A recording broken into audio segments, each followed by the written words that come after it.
It is so amazing what happens when we begin to really think about how good God is. Now we're able to really understand why so many people wanted to get in between that connection.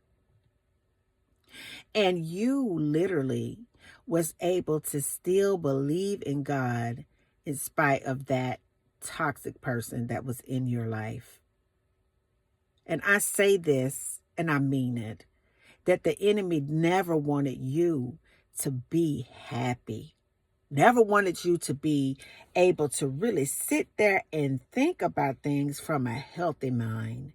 The devil never wanted you to be free. See, freedom takes on various forms, just depending on what you're wrestling up against. Because a lot of us every day, we are wrestling every day, and it's nothing wrong with that. That's a human experience, but we're wrestling with trying to just be normal in the midst of dysfunction. See, dysfunction was co-created by Satan and his demons.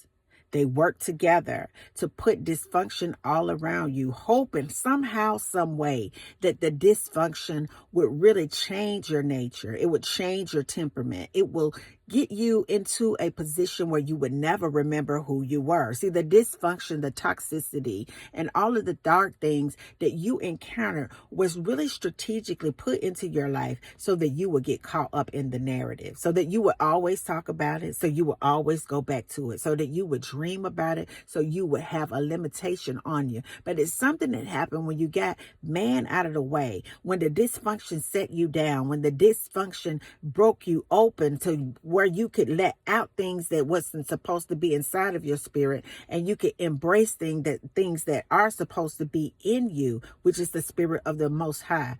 And it's through that you were able to really center yourself enough to know who you are. I want you to understand how privileged you are today, because a lot of people don't know who they are, but you know who you are in God. It doesn't matter what you possess in material things. It doesn't matter who you may know. The most important thing that you got going today that puts you at the top of your game is the fact that you know God. Baby, I want you to understand something. The devil mad as hell because he never wanted you to be in a situation where you fully were able to embrace God the way that you do. That person, those people that you encountered, they're sick today, literally, physically, because they couldn't stop you. They couldn't stop you from reaching that goal. They couldn't stop you from being the person that God has created you to be.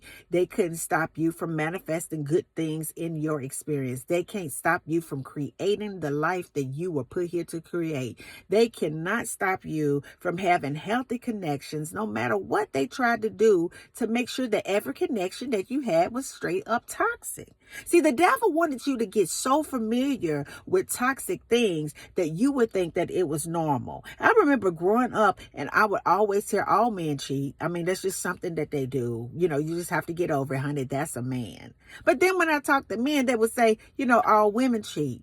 That's just something everybody do. So when you hear things over and over again, people begin to believe that. But I dare to believe that maybe in somebody's past, they may have had some experience where they may have cheated. But I believe that God can take a person that have cheated and break them down so tough, let the enemy break them down so tough that they can sit down and God can deliver them from a cheating. And God can make them more determined and give them a desire and a thirst to be loyal.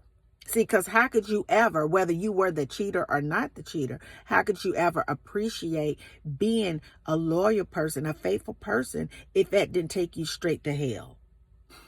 And I want you to understand that the goal of that enemy was to take you into that hellacious moment and for you to stay there. Wanted you to stay right there.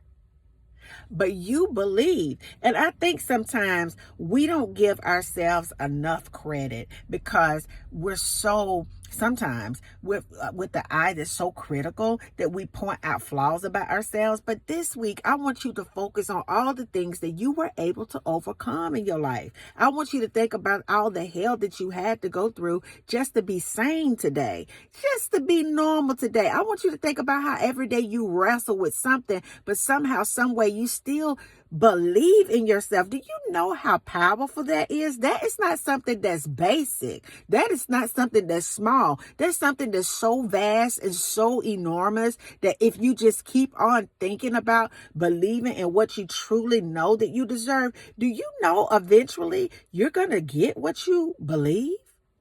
It's impossible for you not to get it. If they can do scientific placebo studies on people that had all of these belief things going on, like the one lady that believed that she was sick and that somebody got her sick and she would throw up all the time, and they gave her a pill and told her this pill is going to stop you from throwing up. You will not get sick again. The lady stopped throwing up, but that pill in fact was a pill that they gave people that may have swallowed something that they were not supposed to, and that pill made them throw up. So that goes to let you know that the mind is so powerful that it doesn't know anything. It doesn't know the difference between the subconscious, doesn't know the difference between a fact or fiction.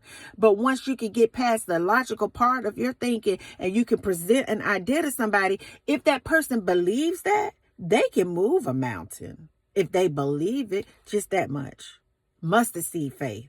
And because you got that mustard seed faith today, you are living out somebody's dream, and it should be yours because you are doing great.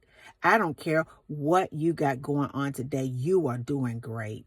I don't care what you're up against today. You are doing great. I don't care if you are on the streets, incarcerated, or just lost your job. You are doing great. And the reason why you are doing great is because you are still here. And the reason why you are still here is because you still believe in God. And the reason why you still believe in God is because the blood of Jesus Christ is shown up covering you. And the reason why the blood of Jesus Christ is covering you, because he knew you was going to need it, because you was going to go through. I want you to know that you are doing great today. And this may be just a smallest spigot in your timeline where you may be experiencing some things that you didn't ever think that you would experience before. You may be feeling some kind of ways that you never thought that you would be feeling today. You may have lost some things that you thought would always be a permanent fixture in your life. But I want you to understand, regardless to the situation, come on, Jesus, I feel my help coming. Regardless to what's going on today, you are doing great, baby. You are doing great because you got up this morning. You were able to give yourself a bath. You are doing great. You were able to just lift up your hands and tell God, thank you, baby. You are doing great. You were able to click on this video and still believe in unseen things of God, baby. You are doing great. And I want you to understand, baby, that the best is yet to come for you because you refuse to not believe because you are doing great. And until the next video, guys, peace. Because I still be where you at. Believing in you. Bye now.